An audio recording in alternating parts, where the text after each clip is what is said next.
Introducción a los diferentes modos y entornos de la educación virtual. Desde hace décadas en educación se ha incorporado el uso de TICs de forma gradual. En el 2020, las escuelas de todos los países vieron cerrar sus puertas a causa del confinamiento por el COVID-19. Docentes de todos los niveles debieron garantizar la continuidad de la enseñanza-aprendizaje usando diferentes medios. Gracias al avance de la tecnología, en las grandes urbes se logró realizar esta tarea de forma virtual. Pero la falta de conectividad e insumos tecnológicos en muchos hogares abrieron una brecha muy difícil de salvar.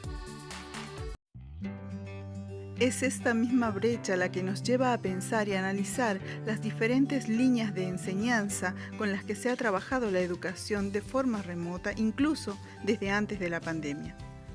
A continuación hablaremos de estas líneas de trabajo de forma muy sintética. Podemos mencionar las siguientes líneas de enseñanza: educación digital, educación a distancia, e-learning, educación con TIC, educación virtual, educación remota de emergencia. Educación digital. Comenzaremos diciendo que el mundo digital está basado en un sistema binario. Podemos tomar cualquier trozo de realidad y digitalizarlo.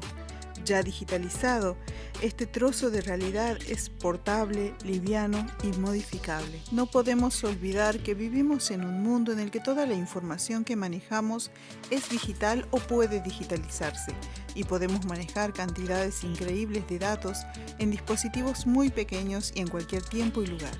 Respecto a la educación, podemos decir que lo básico para procesos de enseñanza y aprendizaje están en condiciones de ser digitalizado. La recepción podría independizarse del aula material y de la enunciación del docente, una transformación que no es menor y que puede perdurar en un escenario posterior a la pandemia por el COVID. La educación a distancia, con más de un siglo de historia, fue creada para facilitar la educación a quienes no podían cumplir con la modalidad presencial. Actualmente conserva el espíritu de inclusión de su historia, ya sea que se realice de forma virtual o con la producción de material propio. Un ejemplo muy claro de esta modalidad es el bachillerato a distancia, que ya tiene muchos años en nuestro sistema educativo. E-learning, traducido como aprendizaje electrónico. Con este título se denominan a las propuestas de educación mediadas por tecnologías digitales. Un ejemplo muy conocido es el curso de inglés Open English, con el cual se puede aprender el idioma desde cualquier parte del mundo, utilizando las herramientas tecnológicas y digitales de las que podemos echar mano actualmente.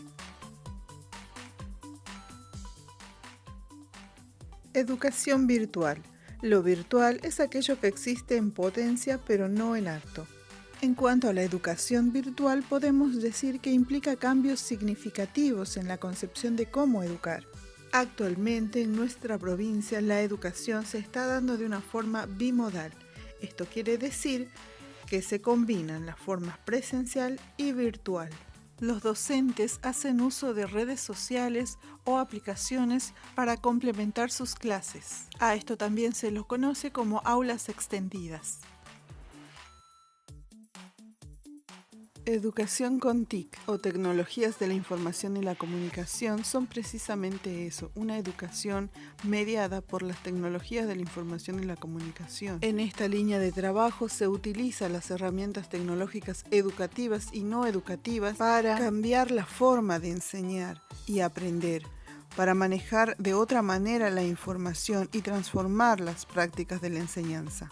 El docente debe apropiarse de las estrategias didácticas como ser flipped classroom o aula invertida, que puede ser semipresencial o mixta, también llamada blending learning, donde se utiliza dos estrategias, la presencial y la virtual, tomando lo mejor de cada una. También encontramos el aprendizaje basado en proyectos, por ejemplo el modelo STEAM, que es un modo de aprender basado en resolver problemas, hacer preguntas y buscar respuestas nuevas. R. Educación remota de emergencia. Durante el 2020 tuvimos esta emergencia sanitaria por el COVID-19, que trajo consigo un aislamiento preventivo que además resultó en un cambio drástico en las escuelas a nivel mundial. Los docentes construyeron de la noche a la mañana un ecosistema de comunicación con sus estudiantes, usando mail, fotocopias y toda red social disponible, y todo recurso digital y tecnológico posible, porque así lo requirió la educación remota de emergencia, que fue una forma de supervivencia en un tiempo de crisis con los recursos que se tuviera a mano. Las líneas de trabajo que acabamos de ver tienen mucho en común, a pesar de tener historias y contextos diversos. Además, coinciden en algo muy importante: se centran en el alumno, en el sentido en que diseñan prácticas que apuntan a los alumnos como co-constructores del conocimiento y al trabajo colaborativo.